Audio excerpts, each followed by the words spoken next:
Hey foodies, welcome to ullitheeyal இன்றைக்கி நம்ம சேனலில் நம்ம பார்க்க போகிற ரெசிபி வீடியோ என்னன்னு பார்த்தீங்கன்னா, எல்லாருக்குமே ரொம்ப ஃபேவரட்டான எண்ணெய் மிதக்க இருக்கக்கூடிய சின்ன வெங்காயம் யூஸ் பண்ணி செய்ய போகிற காரக்குழம்பு. ரொம்பவே டேஸ்டியாக இருக்கிற இந்த காரக்குழம்பை வீட்டிலையே சூப்பராக செஞ்சிடலாம். ஹோட்டல் டேஸ்ட்லேயே இருக்கும்.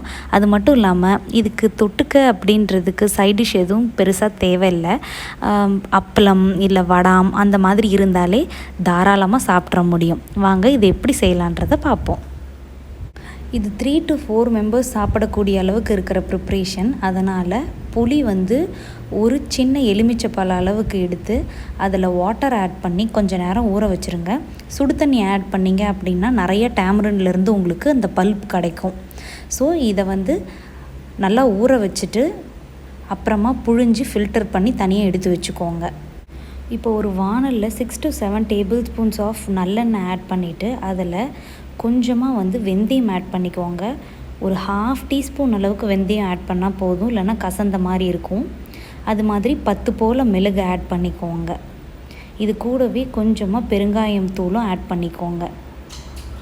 இப்போது இதில் நம்ம உரித்து வச்சுருந்த சின்ன வெங்காயத்தை ஒரு 10லேருந்து 12 பீஸ் ஆட் பண்ணிவிட்டு அது கூடவே கருவேப்பிலை இலையையும் ஆட் பண்ணிக்கலாம். இப்போ இது எல்லாத்தையுமே ஒரு தடவை நல்லா கலந்து விட்டுருங்க.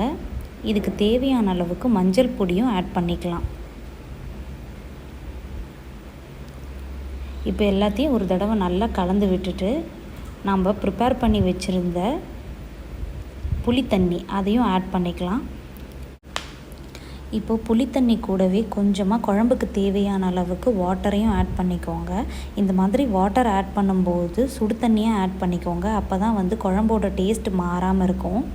இப்போது சாம்பார் பொடி வீட்டில் செஞ்சது 2 டேபிள் ஸ்பூன் அளவுக்கு ஆட் பண்ணிக்கிட்டு இது கூடவே 1 டேபிள் ஸ்பூன் அளவுக்கு கொத்தமல்லி பவுடரும் ஆட் பண்ணிக்கிறேன்.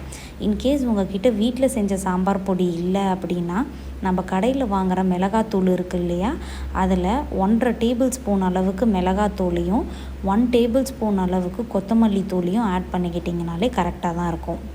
இப்போ இது எல்லாத்தையுமே நல்லா கலந்து விட்டுட்டு இந்த ப்ரிப்ரேஷனுக்கு தேவையான அளவுக்கு சால்ட்டையும் ஆட் பண்ணிவிட்டு ஒரு தடவை எல்லாத்தையும் மிக்ஸ் பண்ணி விட்டுடுங்க. இதை ஒரு லோ டு மீடியம் ஃப்ளேம்லேயே கொதிக்க விடுங்க. இந்த மாதிரி நல்லா கொதி வரும் கொஞ்சம் நேரத்தில். இந்த மாதிரி அப்பப்போ கலந்து விட்டுக்கிட்டே இருங்க. ஒரு ஃபியூ மினிட்ஸ்லேயே பார்த்தீங்க அப்படின்னா நல்ல கொதி கொஞ்சம் கொஞ்சமாக நீங்கள் ஆட் பண்ண வாட்டர் குறைய ஆரம்பிக்கும். குழம்பும் திக்காக ஆரம்பிக்கும். ஒரு 7 to 8 மினிட்ஸில் பார்த்தீங்க அப்படின்னா நம்மளோட குழம்பு இந்த ஸ்டேஜில் இருக்குது. நம்ம ஊற்றின தண்ணியில் கொஞ்சம் எவாப்ரேட் ஆகி நம்மளோட குழம்பு கொஞ்சம் கெட்டியான பதத்துக்கு வந்திருக்கு. ஒரு 2 கொதி வந்ததுக்கப்புறமா இந்த மாதிரி 1 டேபிள் ஸ்பூன் அளவுக்கு இருக்கிற வெல்லம் ஆட் பண்ணிக்கோங்க. அப்போ தான் டேஸ்ட் பேலன்ஸ் ஆகும். வெல்லம் ஆட் பண்ணிவிட்டு நல்ல ஒரு கொதி வந்ததுக்கப்புறமா இந்த மாதிரி கன்சிஸ்டன்சி வந்ததுக்கப்புறமா நீங்கள் சுவிட்ச் ஆஃப் பண்ணிவிடுங்க ஃப்ளேமை. இப்போ பார்த்தீங்களா, சூப்பராக எண்ணெய் மிதக்கக்கூடிய நம்மளோட சின்ன வெங்காயம் யூஸ் பண்ணி செய்யக்கூடிய காரக்குழம்பு தயார். இதை நீங்களும் உங்கள் வீட்டில் செஞ்சு பார்த்துட்டு எப்படி வந்திருக்கு அப்படின்றத கண்டிப்பாக கமெண்ட்ஸில் சொல்லுங்கள்.